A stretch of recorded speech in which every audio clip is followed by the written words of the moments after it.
Hey, what's up, guys, and welcome to the third episode of the End of the Week podcast. It is January 15th, current year. Does nobody else know that joke? Nope. Really? Come on, guys, you gotta get with it. It's current year. It's 2016. Oh, man. Anyways, what's up, guys, and welcome to the show. We, of course, have our roundtable of hosts here. We've got Black Fox.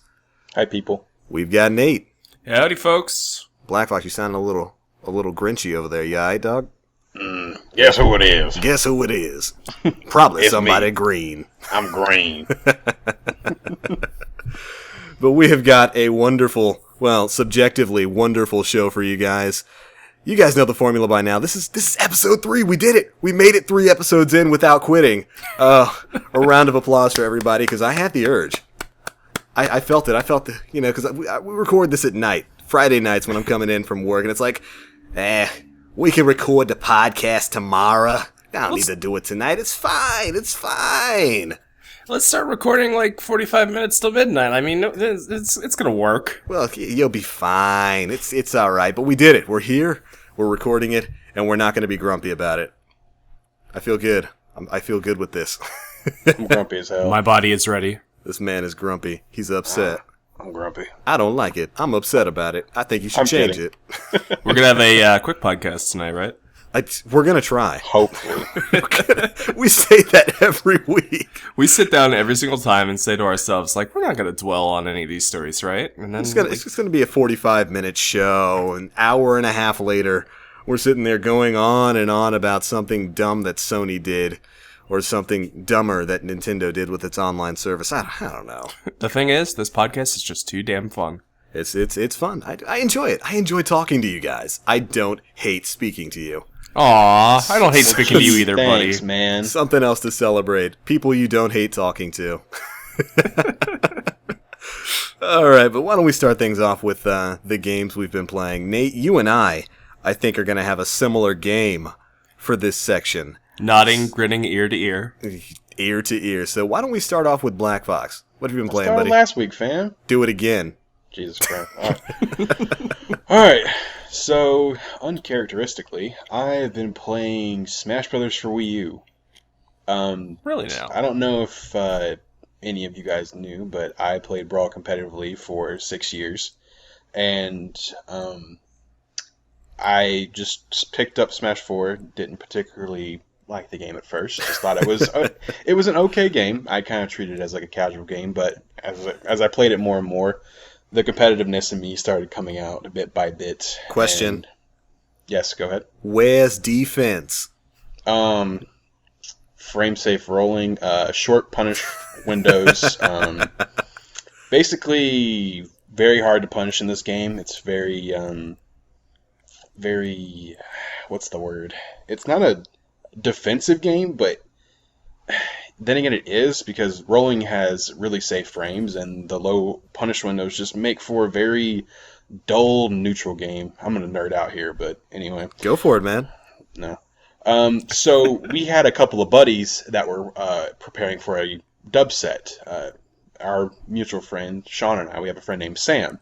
And we tried to prepare our friends for a double set that they had to play for something that's called a team league. And this is where you have a set of players that are drafted onto a team, and they go into certain sets every week, and whoever earns the most amount of points for that week wins that week, and then advances to the next week, so on and so forth, until you get to the championship.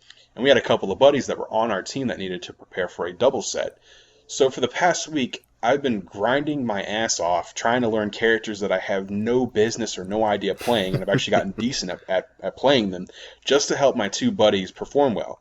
And they won their set, and we were stoked as hell. We were like, yeah, we prepared them well and everything. And now I'm kind of got the Smash 4 bug a little bit. I'm kind of concerned because I still don't like this game at its core, but it has certain elements that I do like. It's kind of a love-hate relationship. Like, I loved Melee. I played that competitively for 4 years.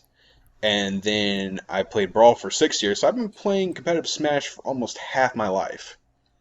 And when I got to this game, I said, it's okay. but it needs to have unsafe rolling, because rolling's spammable, and it needs to have punish windows on moves that should be punishable. And then if they fix that, my whole gripes with the game would just go up in smoke, and I would actually love it. I mean, it is a fantastically built game because, you know, much like you, I played competitively not just in Melee, but I'm old enough to be able to say this. I used to play in tournaments for 64 as well. And, you know, I was very big into Brawl. We both have a pretty long history with that. Yep. And when Smash 4 came out, the game is fun. The base game is very fun. The engine's good. But again, some of the defensive options are just out of this world strong. You can safe roll out of almost anything, and while it's a lot harder for human players to pull off, aerial follow-ups are an absolute nightmare sometimes. It's a lot more of a mental game now because reflexes don't matter so much because of some of the options in the game. But it's definitely a great game, and every once in a while I have the itch to go back to play it. And I can see a great game under the surface there, like a great competitive Smash. It's just not quite there yet. Yeah, and along with that, Sakurai felt the need to nerf every Zair in the game for some reason. Zair being the grapple moves that Link, Toon Link, Samus, etc., characters that have those little whips that come out when you press the Z button, or I think it's RB and A if you use just the standard gamepad. But Sakurai felt the need to nerf those for some reason, and I made Toon Link in Brawl, so when I got the character in Smash 4, I just was left scratching my head. Yeah, there goes your recovery. Yeah, projectile canceling was taken out. I can't reverse aerial rush like I used to, and my Zair's broken, so yeah, I don't know if I'm going to like this game too much. And then I just picked up a fun character like Dr. Mario, and I've just used him ever since because I didn't plan on taking the game seriously. But now that I've caught the bug, I may have to buy either DLC characters like Ryu and Cloud because they're really good, or just pick up Sheik or Rosa or someone that's really good, or Mario. I can just transfer over to Mario and that'll just be easy at the same time, but also a little bit tougher because their weight classes are different and stuff functions differently. Anyway, I'm being a nerd, so I'm going to let you guys take the floor because your subject's probably more interesting than me rambling on about Smash Brothers. Well, actually, being a nerd is what this is about. Go ahead, Nate. I was just going to say, I've actually been itching to try out Cloud. So if you ever do wind up picking him up and you just want like a casual match, let me know. I'll play with you, man. He is very good. Yeah, I'm not, though. That's why I said casual, and that's okay. The same thing in Brawl. He's like, we can just get some teams going. You, me, Sean, and Jay. We can just have fun and play some teams or something. We can just goof off. I mean, a whole lot of that. Dragging Jay back onto this game. Oh no. I think I like this game's casualness more than, or I can see it as a casual game more than any other Smash before it. And I think that's just a direct, I guess, sign that Sakurai made this game to be accessible by everyone. He did an amazing job making a product that's great for casual players and competitive players, aside from little details that I mentioned earlier. But every Smash game has its flaws. Every Smash game is not perfect. Even the godsend that is Melee is not perfect. Even though it's fun to watch. Yeah, nowhere near. And I mean, you're absolutely right. When you play the game in a more casual setting, maybe doing some 4-man free-for-alls or even some goofy teams, or Lord forbid, 8-man Smash. It's actually just it's a ludicrously fun game. And that was really Sakurai's dream for it. He stated multiple times he really didn't like the super hyper competitive scene, and I think that's very evident in the way character balance is handled in the game. Yep. And this weekend, if any, well, I guess this is going out Sunday, so most of you will probably not, but if you're interested in the next coming days, there will probably be some VODs up of a Smash tournament that's going on right now, which is Genesis 3, which is sponsored by Nintendo. Big one. And let's be real, it's sponsored by Nintendo of America, not by Nintendo of Japan. It took much coercing from Nintendo of America. And I mean, we'll definitely be talking about this next week. Yeah, absolutely. So, in some way or another, you'll hear about this. Good stuff. Yeah. All right, Nate, so should we turn this into the Monster Hunter Cross podcast? I don't see any reason why we shouldn't. Welcome, ladies and gentlemen, to the Monster Hunter Cross Podcast. I'm your host, EBL, and we're going to be talking some Monster Hunter now. I got Monster Hunter Cross. Yeah, I kind of sent it to him. This man got me Monster Hunter Cross because I was generally too lazy to do it myself. And I love this game. This is a fantastic video game. I have been kind of quietly plopping in some of my extra hours into just trying to dive in, get used to the game's mechanics, because it changes a lot of things from previous Monster Hunter titles while keeping that core feel intact. And, oh gosh, I don't like being low level. John, you remember that feel when you first start out the game? All your weapons is yellow sharpness. I love bone sharpness, fam. Oh gosh, you getting one-shotted by Jaggy. All the Rhinopolos are just laughing at you. Oh man, it's terrible. It's a bad time. But I am pushing my way through that, and I have really been bitten by the Monster Hunter bug. And I don't even know where to begin with this game. It's... Go ahead. We talked about it a little bit on last week's podcast, I believe. Monster Hunter Cross, for those of you who don't know, is it's a combination of three different Monster Hunters and a new Monster Hunter. It's a celebration of Monster Hunter history, and they've taken all of the important monsters, all the flagships, and they've put them all into one game, and they've added 3 new playstyles and 3 new what are they called? Flagship monsters? Or it's 4 new flagship monsters. So, the theme of the game is, there's 4. You can play from 4 different playstyles. You can go to 4 different villages, fight against 4 different flagships, and you get all these supers that you get to apply to your hunter. They're so cool. These hunting arts are so freaking cool. And you get different ones for every single weapon type and every single weapon class. Oh my gosh. So much added in. I kind of like the way you described it. It's a celebration, really, of Monster Hunter history. Mm-hmm. If you guys are some older Monster Hunter players, some fans of some of the older games, you'll definitely enjoy Monster Hunter Cross, because it takes you back through the history of Monster Hunter. You visit a lot of the old villages from Freedom Unite, Portable Third, Try, all of them, and it's such a good game. It's just such a great game. And I really like the hunting styles now, because they completely change the way you play with your with the weapons that you've grown to know and love over the previous games. And now I'll admit, Nate, when you were first explaining to me some of the differences here between the different styles and the hunting arts and all of that stuff, I didn't think it would be that significant. I didn't think it would really change that much of the game's style. Mm-hmm. Until I finally started playing it, and oh man, equipping a different style. So there's 4 different styles. There's Guild, and Guild is basically what you're used to in previous Monster Hunter games. It's all the original combos and stuff that you've been using and learning throughout the series. Striker, which allows you to use 3 different hunting arts, which are kind of like super abilities that you build up while you're hunting. We Destiny now. We Destiny. Makes the game feel a whole lot like Samurai Warrior or something. Yeah, kind of. And Striker, it's a very offense-oriented style that changes up a lot of your combos and certain attacks, and again allows you to equip 3 special kind of super moves that you can pull off. It's very quick-oriented. They take away for your hammer, how you have the slam golf swing. Mm-hmm. They get rid of the golf swing. So for most of your moves, they get rid of the heavy attacks and they just leave you with your light attacks. So it's rapid. You're meant to attack frequently as opposed to powerfully.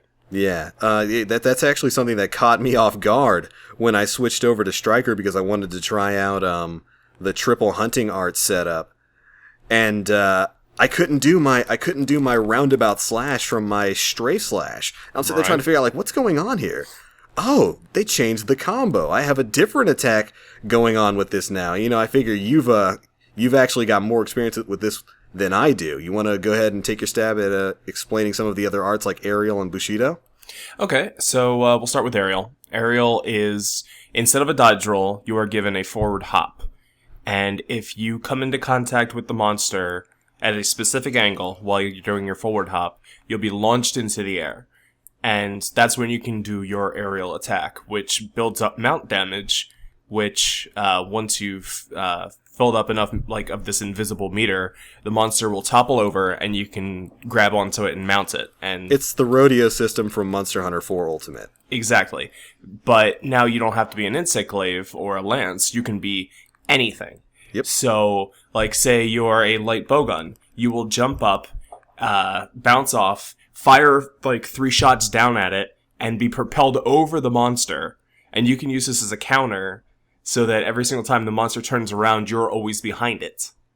Or the switch axe. Whenever you're in sword mode, you can do, when you do your leap attack, you do a mount attack on the way up, and then a mount attack on the way back down.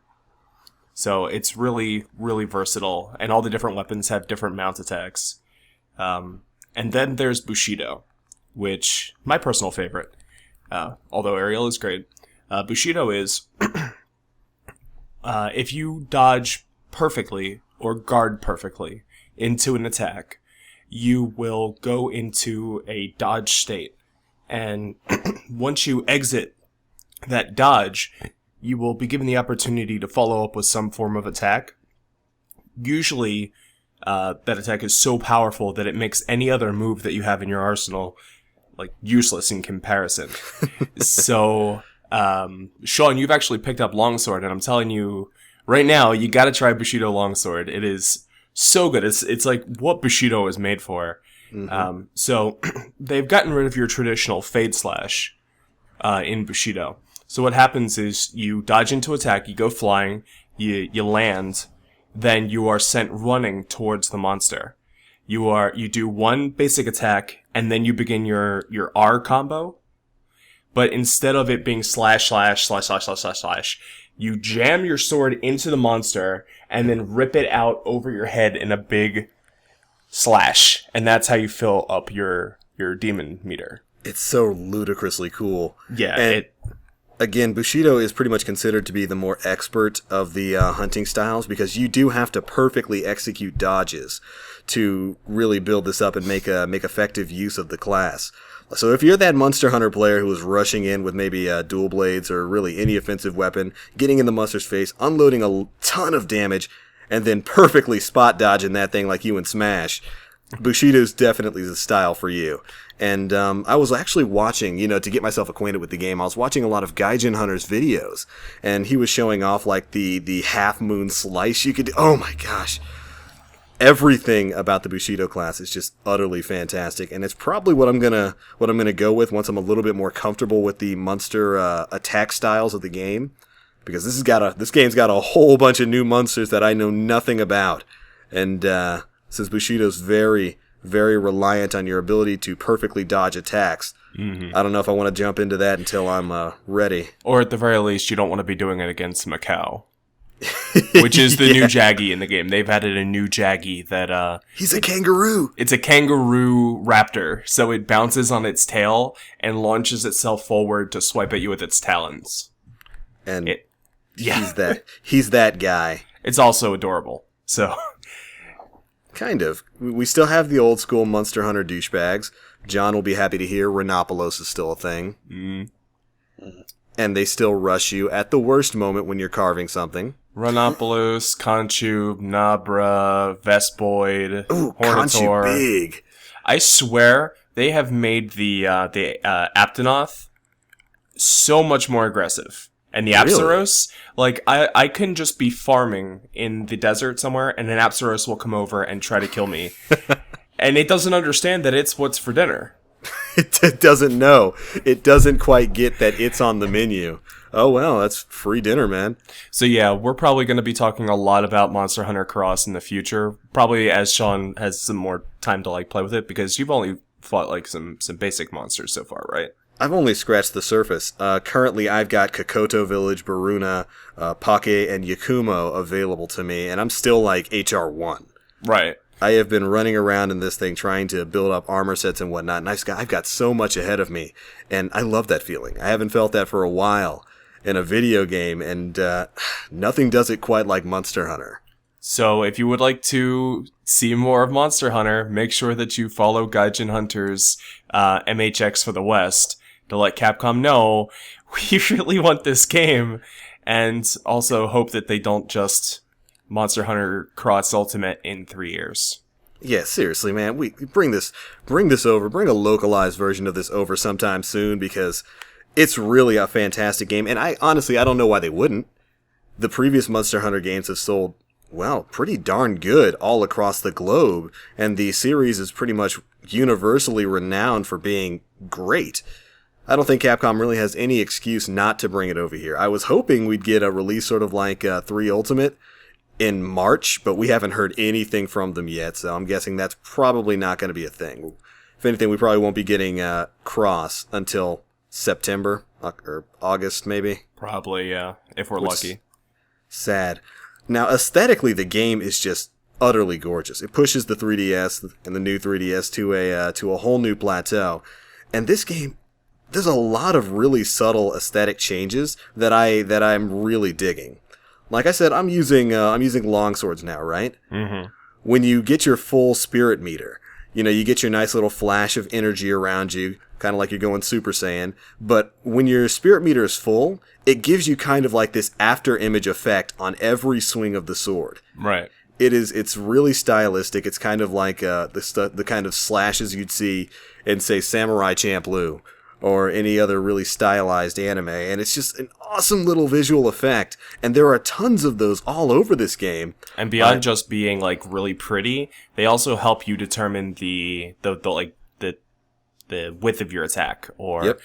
it just makes everything feel better. It's so intuitive. And another thing that really caught me off guard, it was actually pointed out by Jay when he was watching me play. Shock traps have a whole new look in this, and boy, do they look cool. Yeah, there are a bunch of new toys. There's actually a Kariwaza, the hunter art, for Healing Oasis, which is a shock trap that you place on the ground, but instead of capturing the monster, it just continuously sprays health spray in like a radius. When do I unlock this? Tell me now. You may already have it. You can use it with any style. So with that, and a whole bunch of other things, it's actually possible to play a full healing set. Really? You're going to have to attack the monster to fill up your hunter art gauge to like do stuff. But like I've got a gunner set that's got wide range +2, which makes it so that every single time I eat a potion, everybody gets its effect. I've got a shot on my gun that is just a life powder. Then I've got my life powder, and then I've got Healing Oasis. And I've got my healing shots. Why isn't this game in the US so John can play with us? I know. I'm just sad. sitting here twiddling my thumbs, just like I have nothing to add to this conversation. Dude, I'm sad about it.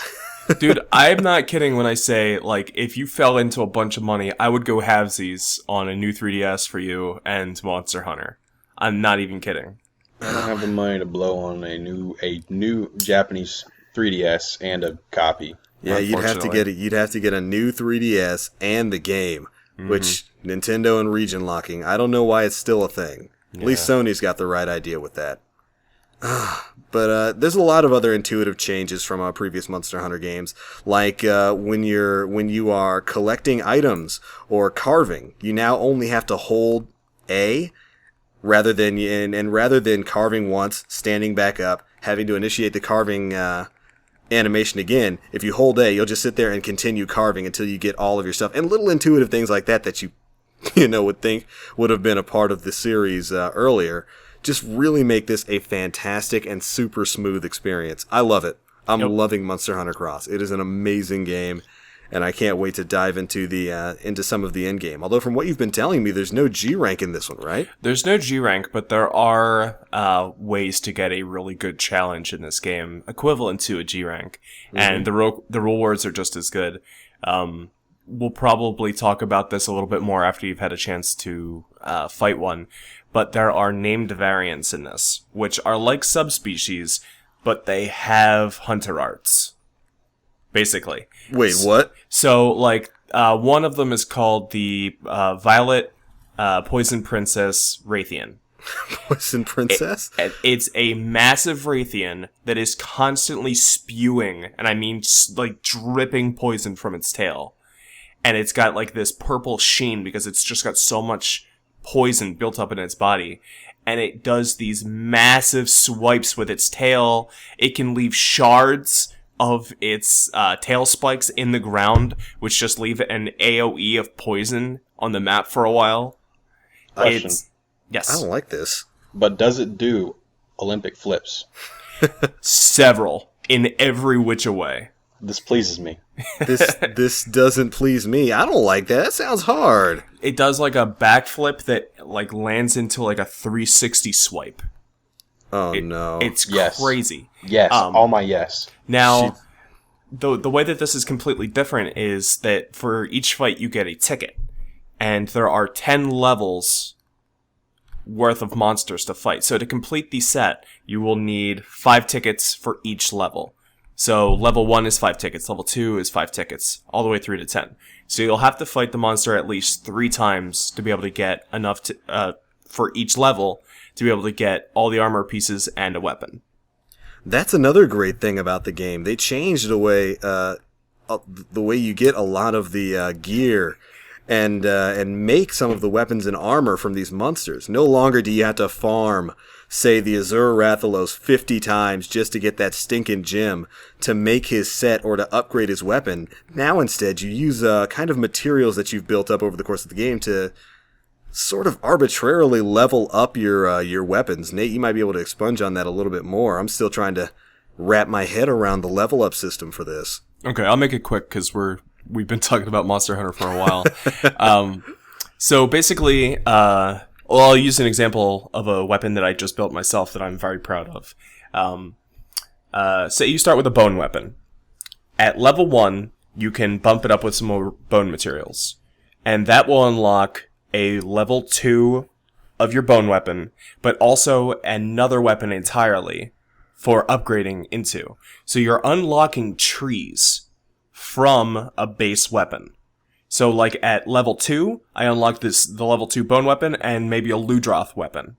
And then level 3, I unlock the level 3 bone weapon and say a Genpei weapon. And sometimes, like, if you hold out and upgrade, like, your weapon all the way to, like, level 6 or 7, the very bottom tree will be, like, the best weapon that you can possibly make. And then you select that, and you can move down that weapon's tree. So, there are a lot of weapons that are hidden behind these trees. It gives you a question mark when you go to make it. For example, I'm a big bowgunner. I recently made the bone heavy bowgun, and I was delighted to find that my favorite heavy bowgun in the entire game, the Nibblesnarf Trench Snarfer heavy bowgun, was hidden behind the bone weapon tree. So I was able to upgrade that all the way, and I'm enjoying the heck out of that. But yeah, basically, like, that's how it works, and you no longer need, like, say, like, 3 Jaspers for a Zinogre weapon. You may need 1, like, later down the line, but you can usually just, like, bump it up with claws or something. Like, you can pick what you want. So, like, say you want to get the level 2, it requires 10 points worth of materials. You can just throw in some scales, a shocker, or whatever, as long as they all add up to 10.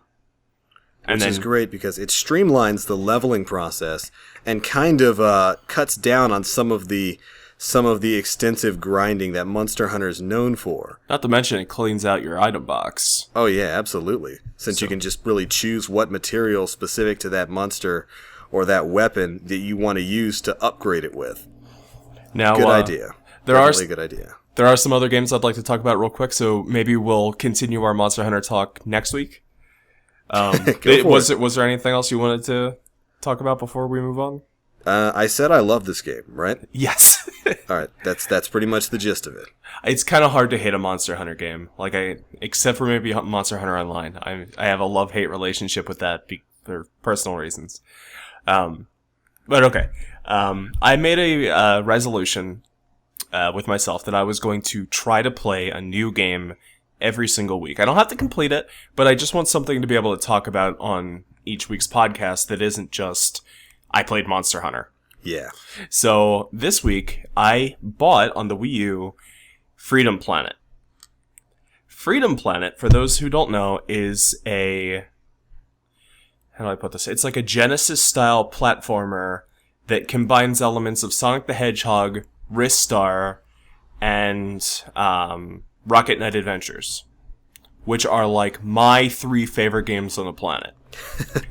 So I've been really, really iffy about this game because I've seen some gameplay of it, and it didn't necessarily look like it was like my cup of tea, but I bought it anyway. That game is so close to being a B+ that it's really disappointing that it's not quite there.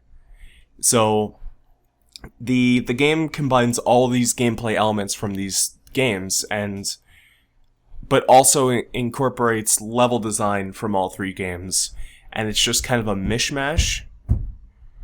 So like you'll be there is no spin dash. Instead, you get like a Rocket Knight style boost, and you'll just boost, which will go into your like Sonic the Hedgehog run. But if you lose your momentum, you can still just like kind of like walk up walls like Sonic 4 style. So it's so close to being good. But if you're a huge Sega Genesis fan, I highly recommend you pick it up just for the feels, because that game feels like a Genesis game. I was going to say, it's pretty much a love letter to classic Sonic and really classic Sega titles. I've watched a lot of it on YouTube, and it's literally like it's been ripped right off the Sega Genesis and pushed into 2016. Looks good. It does. It's a shame that it's like almost there. Like it's so close that it's painful. I also find all the characters obnoxious. It does have full voice acting. It does have full voice acting, and none of it's great. So if you really like old school games like that on the Genesis, pick it up. It's only like $15 on the Wii U. Plays phenomenally. It's just like almost there.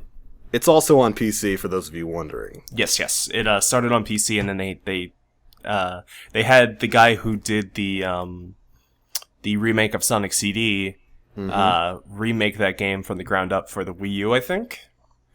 So, I mean, just to applaud him for his efforts, I would say go pick that up. But, yeah, that's what I played. I played this week. Did you have any other games besides Monster Hunter that you played? Nothing new other than the usual Destiny and COD.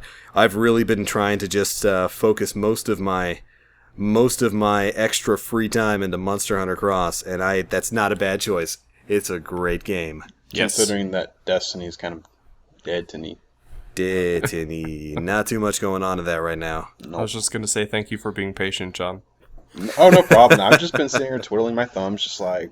I want to play Monster Hunter. I feel so bad because I want you to be able to play Monster Hunter 2. Same here. I'll just be patient. I'll just wait out Capcom's strike on the West, I'll just sit here and think about, my stylist gun lance just floating through the air, bodying mans. Just think about it. It's so good too, man. I'm gonna dream tonight, and I'm gonna be like, I'm just gonna gun lance it just in my dreams. Sadly, aerial gun lancing in his dreams. If it makes you feel any better, when you do eventually get to play it, Celtis Queen is back. Oh yeah, delicious.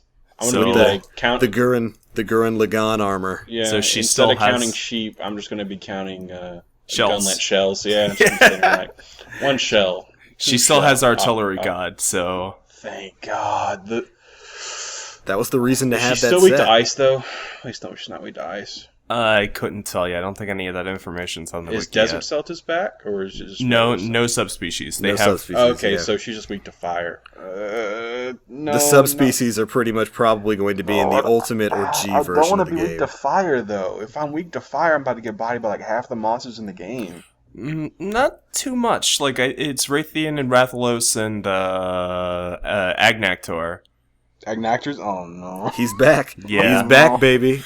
But you shouldn't have too much trouble with fire. And also, you could play Bushido and just never get hit. I would have to invest into evasion, though, probably. Take that Isaiah line. Don't get hit. Yeah. Don't get hit. All right. I think we should move on to the news, even though I would love to hear you guys talk about Monster Hunter for like another hour, but we need to keep this going. Well, let's take a quick break, and then when we come back, we can do the news. Sounds All right. good. And welcome back to the third episode of the End of the Week podcast. We just finished our gaming section. Now we're going to talk a little bit about news in the gaming industry. And as I recall, you have the first one. I do. Don't you, John? I think so. All right. ESPN has recently added a esports portal to their site, and I want to say that this is probably the most monumental thing that's happened to esports in probably since companies started like shelling out massive pot bonuses for their games. Yeah. We have now that we have like an esports portal to like present ourselves on like a national scale. It means a lot. Like, we have a front in which we can ship out like publications of what's going on in our scenes. The games that they will be covering will be League of Legends, Dota 2, Counter-Strike Global,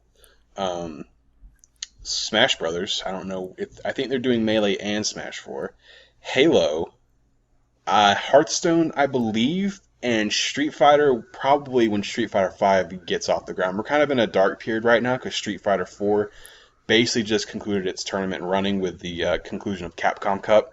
Mm-hmm. So that was kind of a swan song for Street Fighter 4. So now we're just waiting on Street Fighter 5. And trust me, like EVO Weekend, that page is going to be so hype. I'm going to be reading it like all day. But I am just stoked for all of the communities that are represented by that section, because we aren't just esports now, we're actually sports now.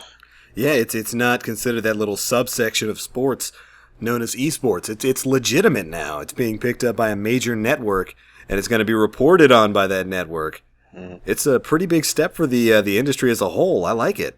Yeah, it's a really big deal. Do you have any thoughts on it, Nate?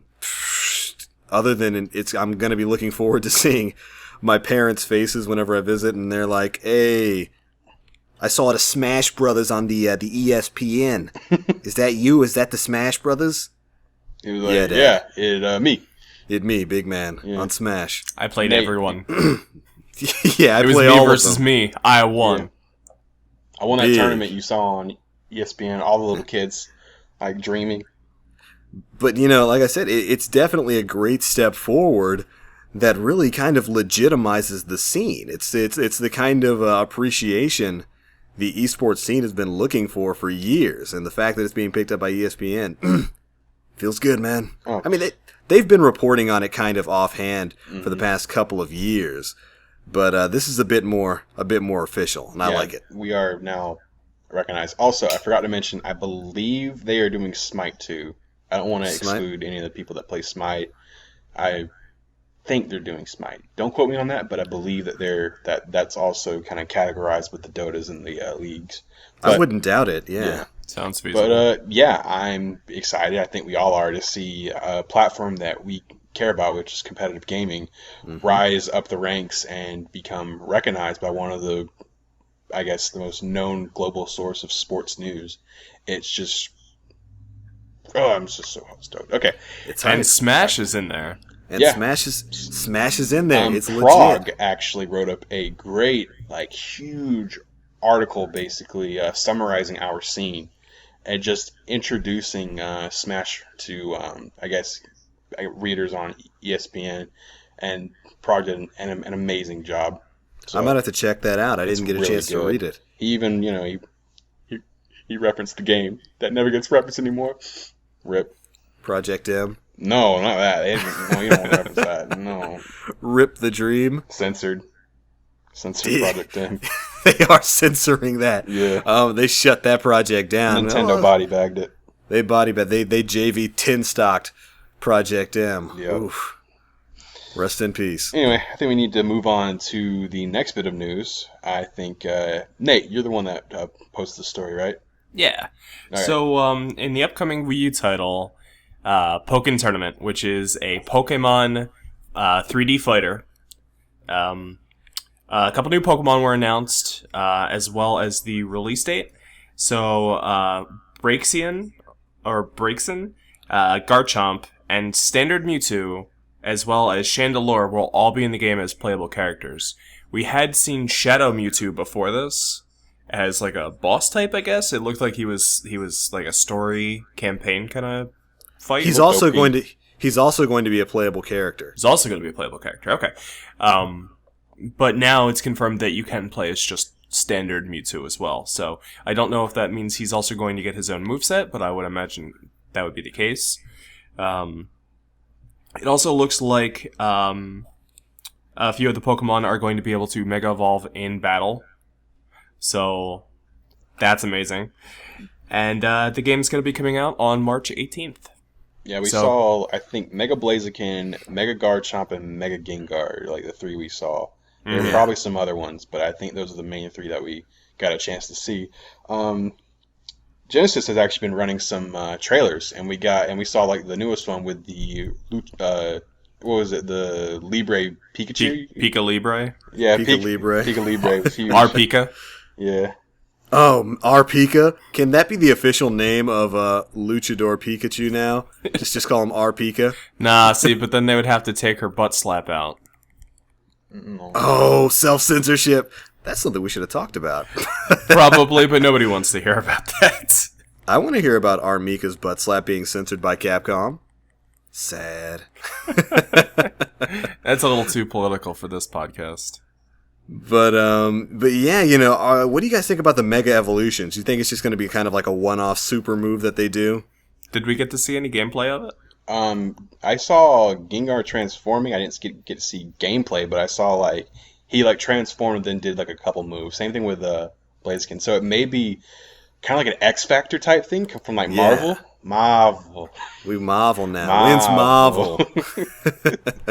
But yeah, I saw that happen. I was like, okay, they actually can do moves after they Mega Evolve. So it may be kind of like they get the Mega Evolution and maybe the other characters get something too, because you can't just give Mega Evolutions to like certain Pokemon. Yeah, and then just not give any other characters compensation. You know, you have to balance it out, or else it's just bad. And, you know, I'm not really too much worried about balance because this is the Tekken team that's working on this game. Oh, yeah. Mm-hmm. It's going to be a smooth fighting experience. And it's great. The ludicrousness of thinking of a Pokemon Tekken-style fighter has kind of all but been put to rest with some of these gaming trailers. It looks like it's going to be a pretty in-depth battle system. Mm-hmm. It looks legit. I'm down with it. Yeah, it's going to be like a 3D fighter, kind of like your Naruto One Piece like anime fighter style. Mm-hmm. But it's got like your high, medium, and low attacks, I believe, and things like to that like degree. Like you can trip and you can set up combos and things like that. So. Looks pretty dang sweet. Like, I saw some footage a couple of months ago that made me really excited, and I haven't followed up a little too much. And I need to watch this new trailer. But I am ready. Like, I want this game. It looks good, you know, and it started out as, an arcade game? Started off with as an arcade game with a specialized controller that looks like an NES controller. And Nintendo is going to be releasing that controller for the Wii U. But I believe only one player can use it, and it has to be the player who's not playing on the gamepad. So because Nintendo, but you know what? We're getting the game over on Wii U, and I can't wait. It looks really, really good. Agreed. Looks like it's going to be fantastic. All right, moving on here. We have some Twilight Princess HD news. Now, of course, Twilight Princess, a game that was very long speculated is coming out on the Nintendo Wii U. Was confirmed by Nintendo last year, during their December Direct, and we've got some good news coming out of it, and we've got some, well, I think all three of us consider it not so good news. Yeah, definitely. Certain things, but it confirmed in a recent Famitsu article, they're going to be reducing the Tears of Light, which were a quest item that you had to kind of go through the game and find and complete.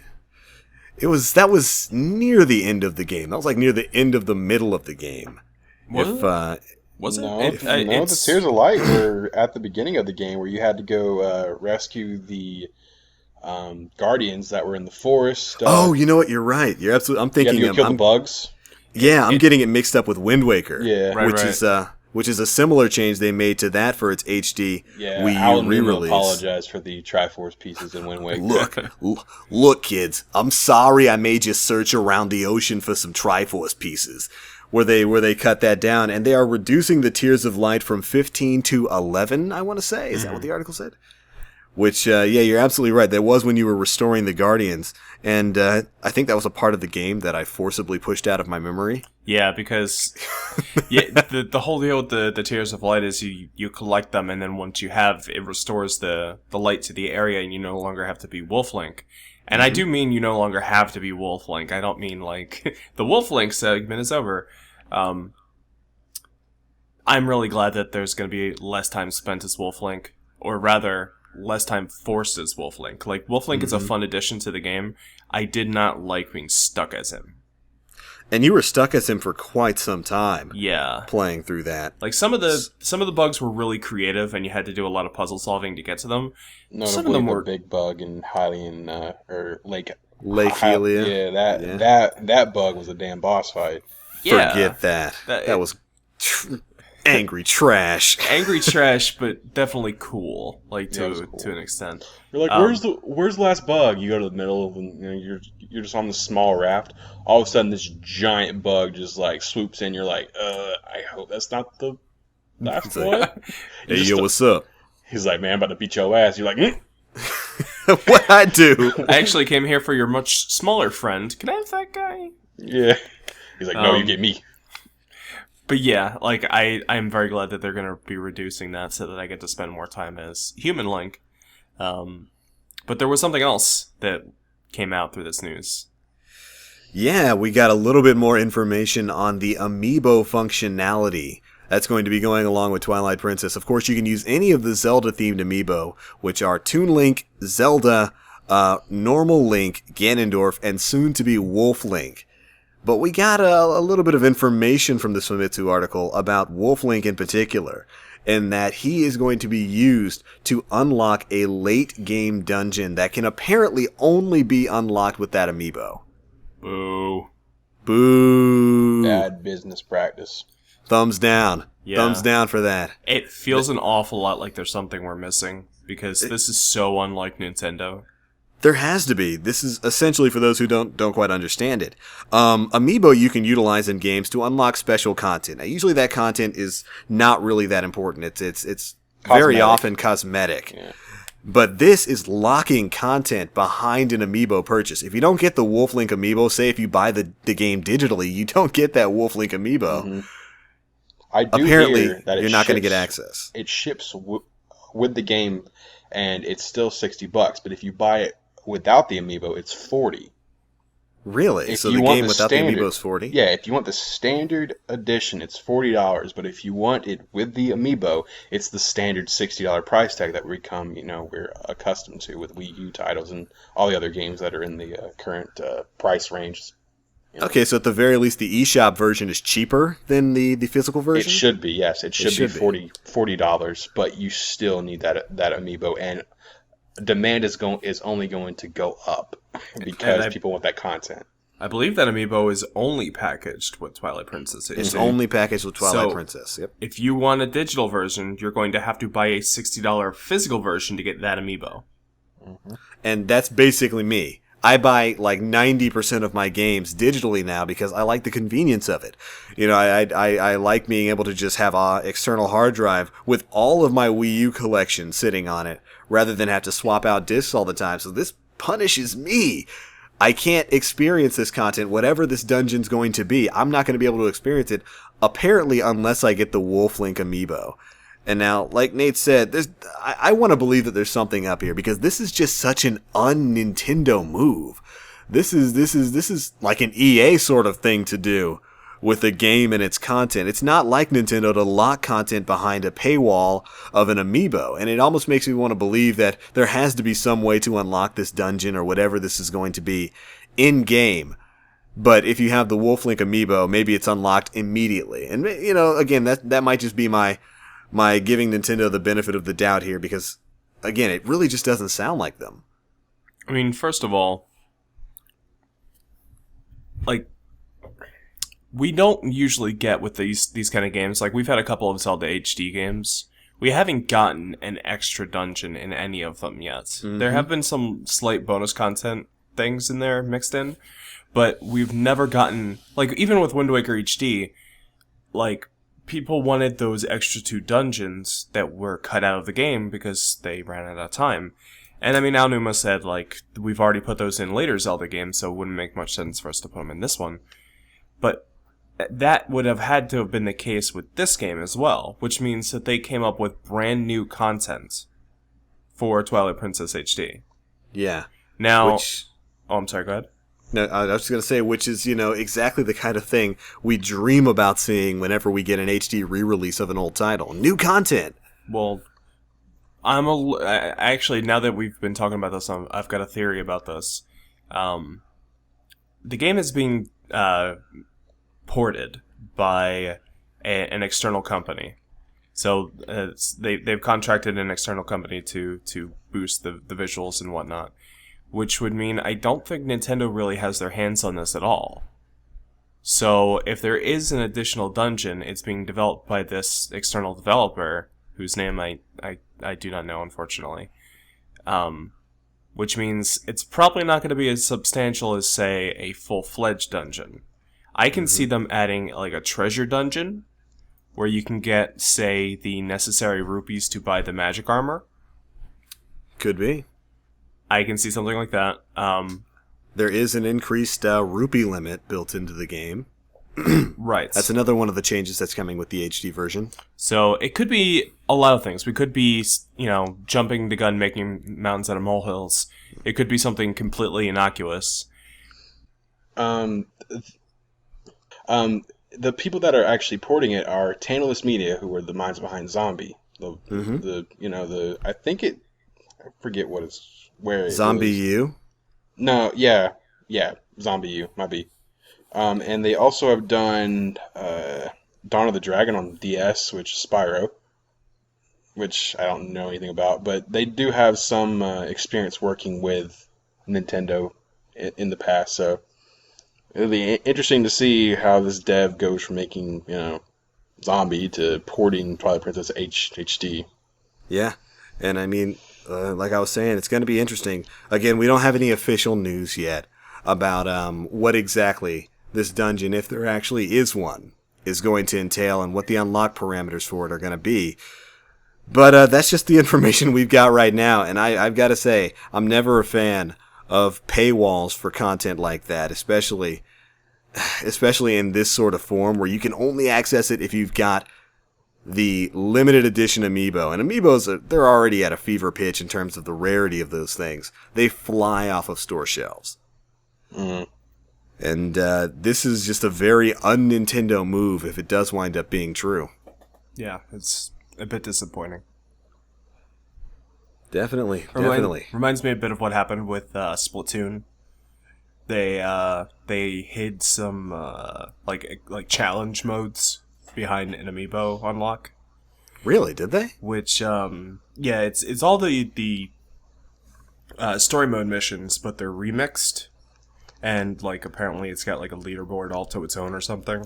Oh yeah, you know what? I remember hearing about that. So that was a little more, justified because it was just like it was bonus content, but I mean it wasn't new material per se.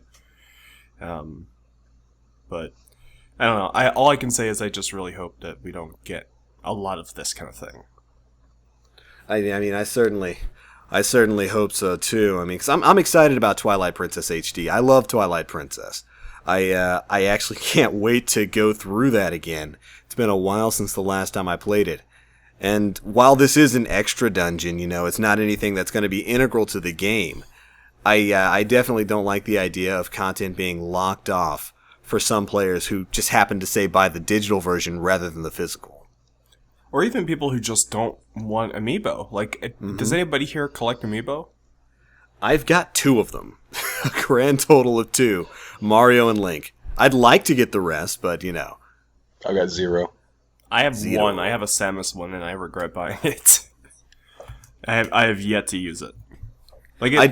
They're still in the box for me. They're sitting right here in front of me. And it's like those first generation ones that don't even look all that great.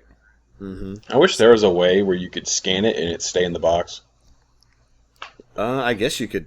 Well, you could try pressing it down on the gamepad, but Yeah, because I haven't found a reason to take them out of the box. I think maybe one day, once I get my office set up a little bit more and I've got a little bit more space, I'd like to get a collection of Amiibo and just have them sitting out on my bookcase or something. Money. But money. Throwing it everywhere. Make it rain. Just take it. But no, as of right now, I've only got 2, Mario and Link. I haven't even picked up Captain Falcon yet. Damn. And that should tell you something. Big. All right, well, we can sit and talk about our disdain for this decision until the cows come home, but I guess, we'll just have to wait for official word from Nintendo. We'll have to see. Exactly. When's the next Nintendo Direct? I want it. Bring it to me. I want to see more of the president. I want to see this new president.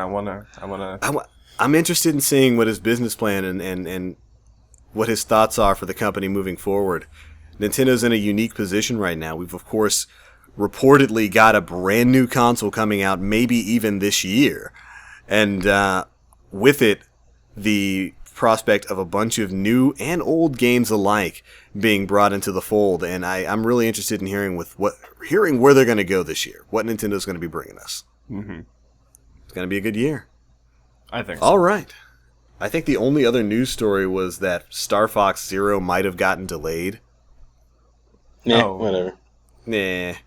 I wasn't really expecting too much from that right now anyway. Yeah, let's just go ahead and wrap it up. We're not going to talk about the cojones on Sony? We'll talk about that next week. Okay, all right. Look, Sony did something dumb. That's all you need to know. Yeah. Sony made a dumb. What day of the week is that? Like every single day? It ends in Y, so Sony made a dumb. But all right, we have come to the end of this week's episode of the End of the Week podcast, and we are at the wonderful part of the show where we shill our digital presences to you. Nate, where can they find you on the internet? Well, currently I am manning the EOTW Twitter, so if you have any questions for us or you just want to shout out something to us, you can reach us at EOTW_podcast or at End of the Week. Yeah, we want to start hosting some viewer questions at the end of every podcast episode. So toss your questions at that, man, so we can get those in here. And fun stuff. I have my own Twitter, but don't bother. I have my own Twitter, but no. No, stay away. You can see pictures of Sean receiving Monster Hunter and then me being, oh damn, and then that's about it. That's good enough. That's good enough for a follow. I think that deserves a follow. I just get 100 million subscribers and followers like in a day. Oh, big. We have 100 million viewers, right? Obviously. Stranger things have happened. How about John, you, where can they find you? You can follow me on Twitter at BlackFox or subscribe to me on YouTube at youtube.com/BlackFox. You can if you want. I haven't uploaded anything in a while, but do this whatever. man is straightforward. Dude, have you been using Twitter? Have you actually been using it? I was supporting my boy Connor, who is a Luigi main from SoCal. I was trying to. He lost in pools because he's sick right now. So we're all of our group of friends that play Smash are trying to like rally him and be like, all right, you can come back from loser side pools. You can definitely turn some head in losers bracket. He actually participated in the SoCal crew battle, but I won't get into that. You can go ahead and do your sign off. Anyway, where can they find you, Sean? Hold on. Did I tell you guys Jay started a YouTube channel? Oh, yeah, he did. Yeah, I saw him. He did, yeah. I need to start shilling that. But you guys know where you can find me. I'm everywhere on the internet at The Black Link. You can find me on Twitch where I host streams sometimes, maybe, twitch.tv/The Black Link, or on Twitter at The Black Link, all one word. And of course, most of you are probably watching this on YouTube. And you can, of course, follow my YouTube channel at youtube.com/The Black Link, where we have pretty much daily gaming videos. Used to be mostly Destiny, now it's Destiny, some COD, and maybe some other stuff coming in the future. But alright, this has been the 3rd episode of the End of the Week podcast. Thanks so much for sticking around. I can't believe we've made it 3 episodes in. I can't believe I nearly choked to death. Yeah. Don't worry, the power of editing saved your life. You didn't even hear it. They'll never even know. You'll never know. But that's it for this one, guys. Thanks so much for watching or listening. This has once again been the 3rd episode of the End of the Week podcast, where every day is the end of the week. We'll catch you guys in the next one.